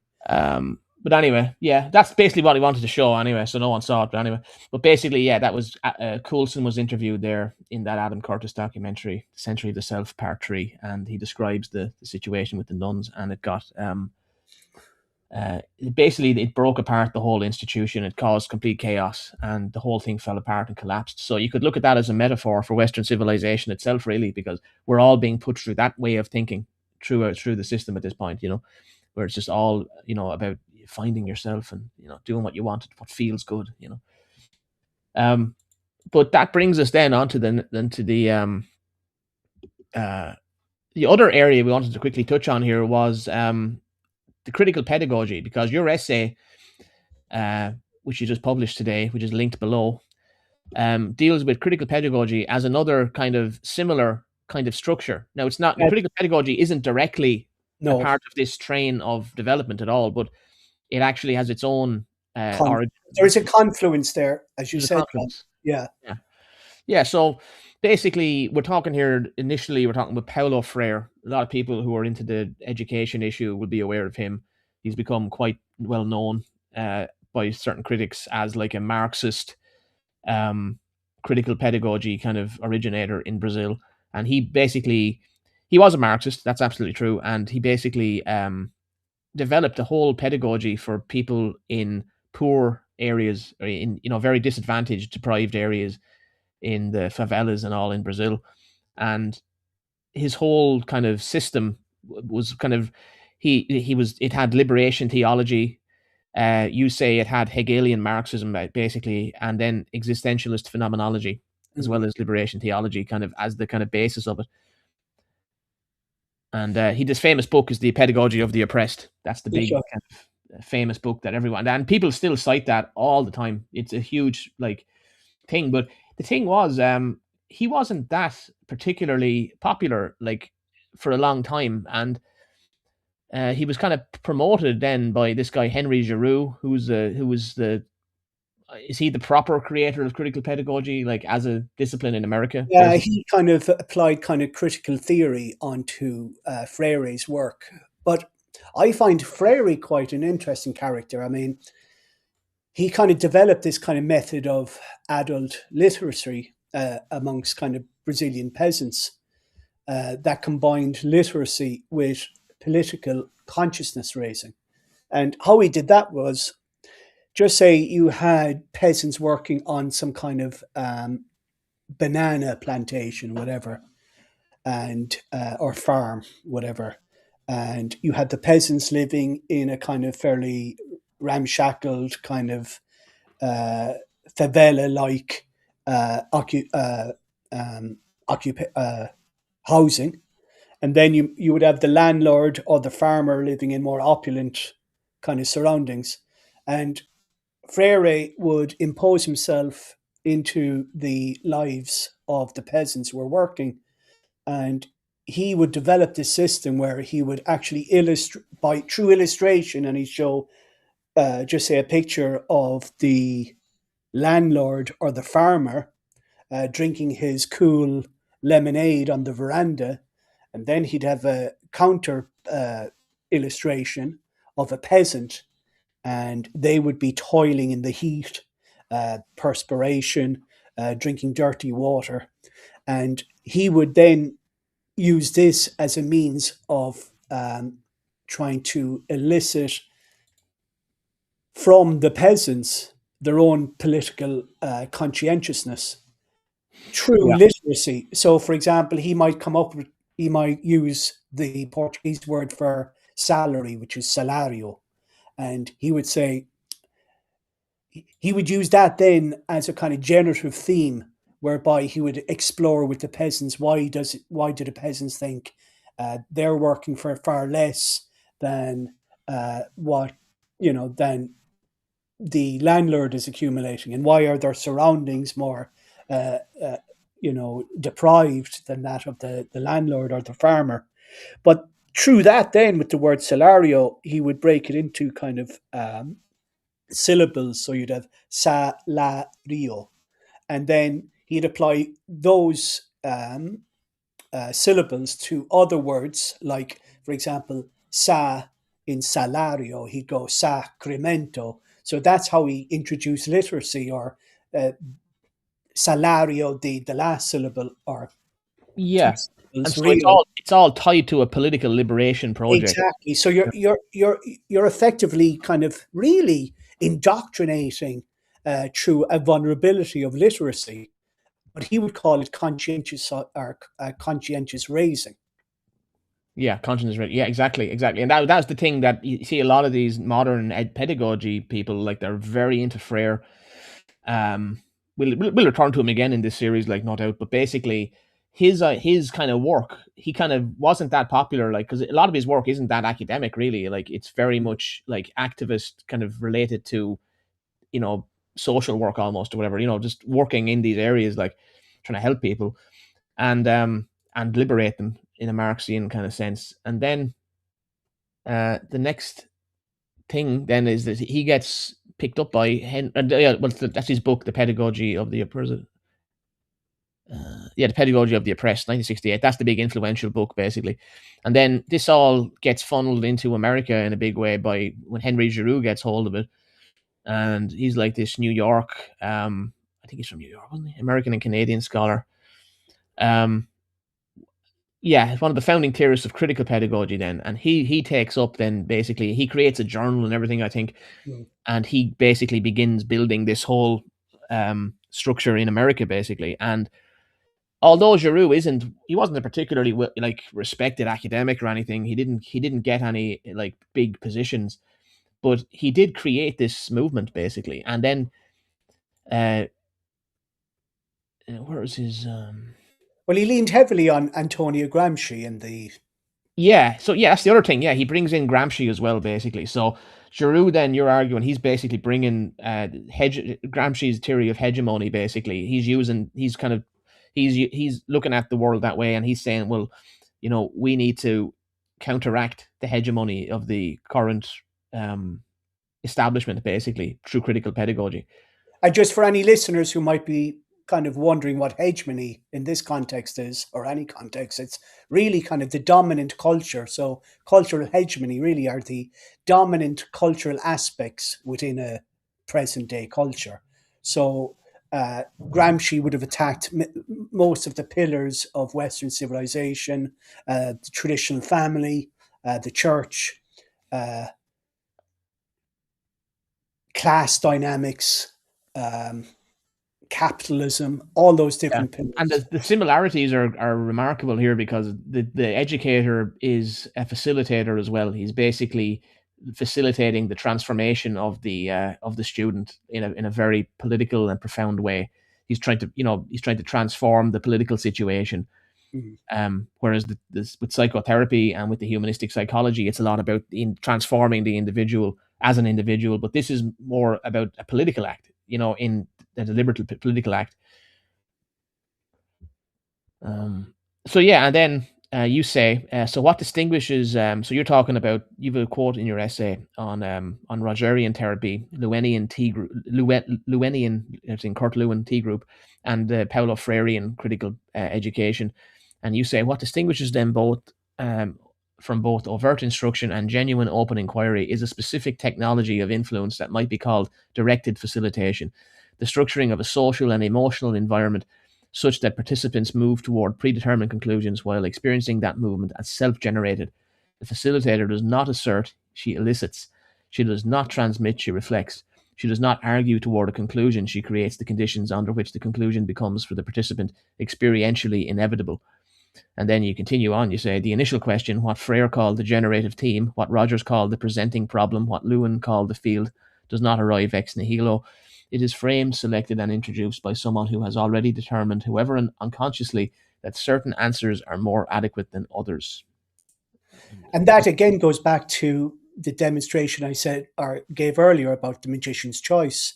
It gives the illusion that it's organic and that it comes from the student, but it's all directed. Yeah. Yeah. And that's the overall message, I suppose, of the 2 episodes we've done on this, is that there is no neutral frame. That's what we want you to take away. And that, these kinds of techniques have become very much embedded in education, basically everywhere since the 60s and 70s. And we'll pick this up again. We'll cover more of this then. We'll take it forward into another area next week, or the week after, whenever we're back. But basically, was there more I wanted to mention before we move on from that? So basically, yeah, that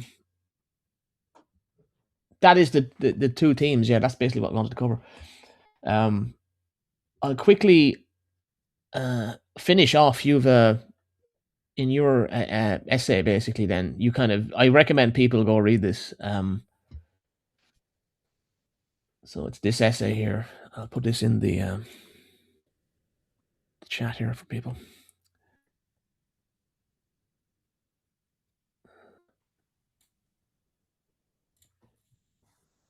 So this is the pedagogy of liberation and its discontents.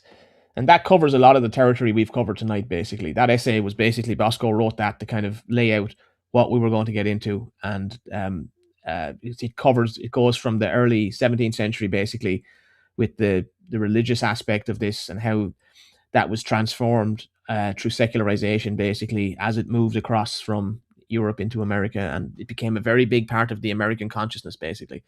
This idea of the self-directed kind of spiritual participant in a group, and how that translated then through secularization into the humanistic psychology movement, basically. And we went through all that tonight, basically. Carl Rogers, Maslow, William Coulson, And we showed you those clips that maybe you didn't see if you're on YouTube, but you can see them everywhere else on Rumble, Odyssey, and X from that documentary by Adam Curtis. And you can see how this was actually practiced in reality. And then critical pedagogy has a similar kind of structure in that the person is supposedly being is having a self-revelatory kind of experience as part of a kind of a group, but really they're being directed, and a lot of this is unconscious. But it is not an educational process. Just to compare that, I mean, you just briefly kind of speak to the comparison there between that type of facilitated learning or self-directed, sometimes you could some might call it, but basically that kind of type of education versus like a classical education or a Thomistic or a Thomist education. What would be the big difference there? Yeah, well, kind of Thomism would kind of adopt kind of the scholastics of kind of, especially the Greeks. And of course, you've got Socrates engaging in kind of this dialogue where they try to apply logic to any kind of proposition. And ultimately, it's what wins out is the reason, not ideological prior commitments. And that's what you get in modern education. Because if you look across progressivism, if you'll soon identify a number of contradictions. For example, the most obvious that everybody knows is Queers for Palestine. I mean, have you ever heard anything so ludicrous? Or then you've got kind of, the progressives talking, who are pro-abortion, and they'll, and rightly so, complain about, Palestinians being massacred in Gaza. But then probably one of the first things they do is open an abortion clinic in Gaza. Like, you've got all these different contradictions. Now, they will say they're not contradictions, but they are. If you actually scrutinize them with a bit of depth, they are contradictions. But you see, as we argued the last time, Don, and this is the whole object of the education system, because it's about kind of priming the youth to give back to the agents of socialization, the influencers, the facilitators, what they, to complete the fait accompli.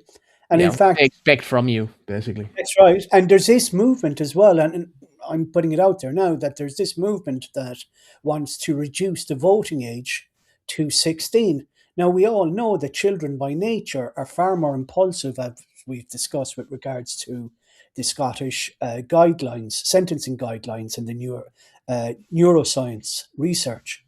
And this is all because some of,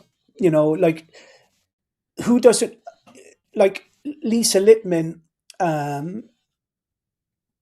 conducted research in Brown University, which was forced into retraction, not because the information or the methodology was incorrect. It was correct because the methodology used was kind of parental feedback, which is very common when it comes to kind of scrutinizing or understanding teenage lives.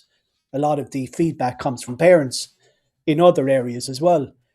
The reality was Littman had discovered that there was a contagious effect with regard to transgenderism. And that's because young people are far more plastic mentally, that they can be easily manipulated.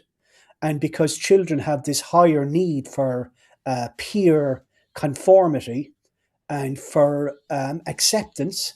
So if a child in a school is told and, manipulated through emotion, for example, love is love, if they're told these slogans and they don't actually inquire, but that's circular reasoning. That's tautological. What do you mean by love? I mean, I can love a hamburger. It doesn't follow that I want to have sex with a hamburger. Really? Do you know what I mean? Like, I can love my grandmother. It doesn't follow that I have to. So, you've got all this kind of equivocation, but it works because it sells an emotional message, and young people by nature are more susceptible. Now, that's not to say that all children behave the same, or neither are all adults very kind of less susceptible. But the point is, if you can harness a group of people that you can, who are very susceptible to your messaging, well, that means that you've got a kind of a voter cohort that would keep you in power for decades into the future. Yeah. Yeah, and that's a great way to, that's basically summarizing kind of the potential of all this stuff, basically, and where it leads. Yeah, I'll just briefly hit on some of the comments. We've had YouTube has been a pain tonight, so I'm grateful for anyone that's watching on Rumble or Odyssey or X, because YouTube is a real pain. I'm not liking that. But yeah, the comments. There aren't that many comments, but just briefly, there, a few lads are there. Stephen Flynn says, looking forward to the lads. Keep up the great work. Really enjoying the content. Thanks very much. Last Gale, how's it going, my friend? He says his active listening theory, Rogers, is all over modern therapy today, also for insurance reasons as well. Yeah. I think Rogers has cast a big shadow over the modern world, basically.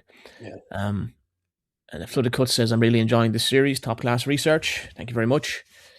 There'll be more to come.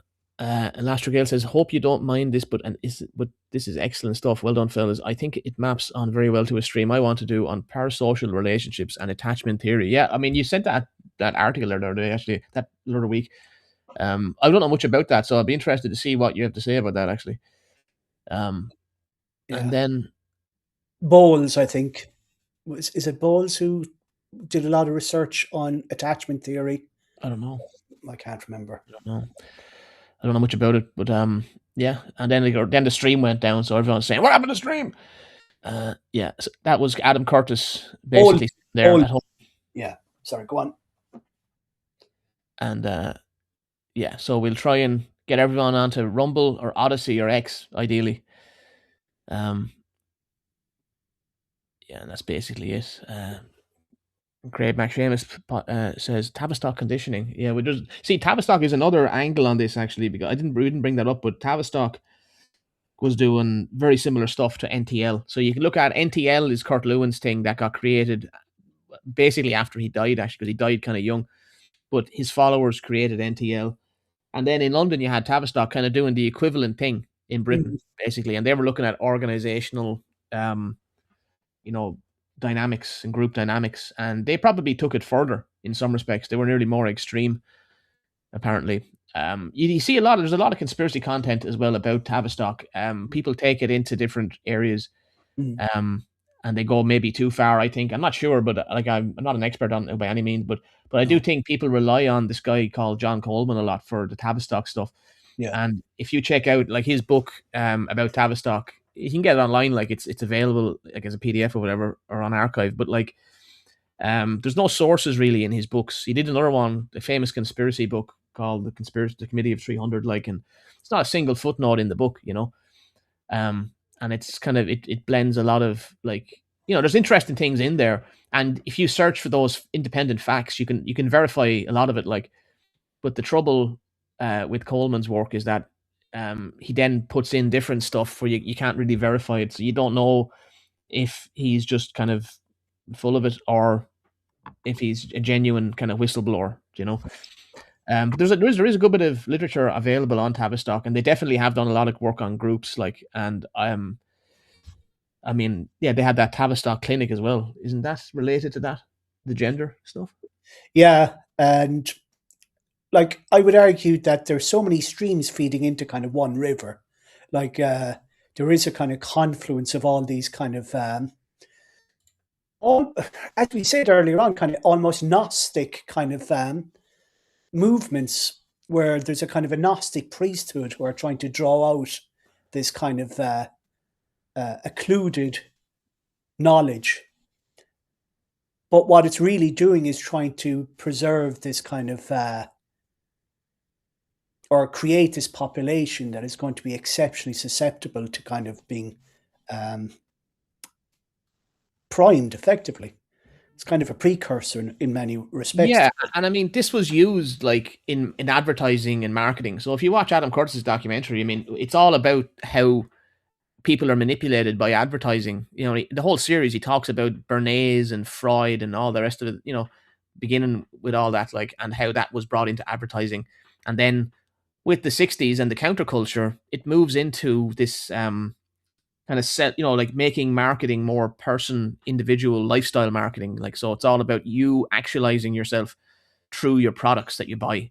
And I can wear these runners because they represent better my personality. Look, I take part in it. Like, I buy clothes that I like as well, like there's no, like, you buy a jumper or a t-shirt or whatever that you like, or a pair of runners or whatever, you are taking part in that culture. Like, like how would you? That's how the fashion industry works, really, because I mean, we are social animals. We like to conform, and if you're wearing your flares, which I heard you do a lot, Don.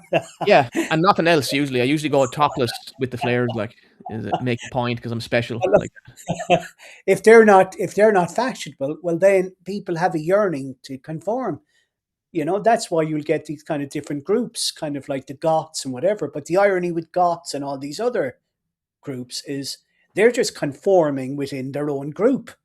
So they're less, so I've always found that interesting. Yeah, it's like the Monty Python thing with we're all individuals, like, right, we're all individuals, and everyone shouts, we're all individuals, And I often think of David Icke when he gets up, he does this, he does these like 12-hour talks, like where he'll be talking, you go in like, and you start off like, and you're like, 12-hour talk, and he brings you through this big journey. And then, like, I saw it was a clip someone had, like, where it's a similar thing he was doing, like, where you get the whole crowd, like, to say, I will not comply. It's this kind of, it's hilarious, really. But, like, I mean, I'm not against David Icke personally, but it's just kind of a funny thing, like, so yeah, that's then, and on Rumble, anyone commenting on Rumble? Just end of the line, Joel. Well, thanks for looking there, end of the line, Joel, and thanks for using Rumble and Odyssey as well. These are great platforms. Like, they have made our work possible, really, because I mean, people were getting banned on YouTube left, right, and center, like, until very recently. And as you see tonight, like, you try and use other content just to comment on, to illustrate yeah.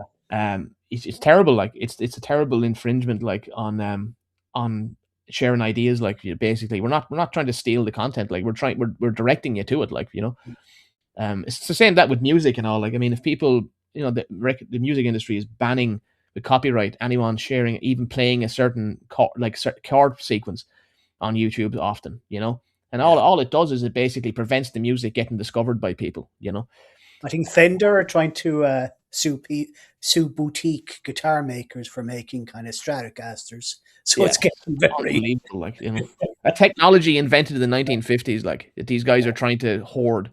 It's absolutely ridiculous. Like, but yeah, that's why I like the alt tech. I mean, I have to give X their due. Like, X have been absolutely great. I've had no problem streaming there. Never had that taken down. And it seems to draw a bigger audience than anywhere else. YouTube never sends my stuff to many people. Like, it's very hard to get it out there. I assume because it's an old channel that's been absolutely mothballed for years. But basically, yeah. And just summarize then, Bosco, where people can find you, and what projects what essays you've got out and stuff. And if I'm not in a ditch somewhere, they can find me on Substack or Telegram. I have a channel with my two confreres, Credilytics and Marcus, and those are the two locations. We have a kind of a YouTube channel, but I rarely put something up there. I used to, for a while, we used to conduct podcasts. We might get back into it, but sometimes, kind of there's so much noise out there, you just say, listen, sometimes it's better to stay still and do a bit of work behind the scenes, and when you have something to say it. But yeah, and listen, and there's a reason we're doing this. Like, we're trying to basically do good quality kind of work and just bring people something genuinely meaningful and as high quality as we can do it within the constraints we have. And we'll be back. But Bosco's links are in the description of this video. My links are there as well. Substack is where all the written work goes, basically, and then I have streaming is all done on Rumble, Odyssey, and X, and YouTube for now. We'll continue with that, obviously, but on it last. But basically, you can find me there. There's a link tree there, and you can follow Bosco on Telegram. Sense of Scholars is all linked below as well. And we are going to call it a night. I hope you've enjoyed that. we'll be back in a few weeks, hopefully, with another installment dealing with this. And I've got plans for some other streams as well. I just have to work out the logistics of making it all happen, basically, with everyone. Thanks for having me on, Don. Yeah, no, it's great to have you, Bosco. We'll talk soon. God bless, my friend. God bless. Take care. Slán.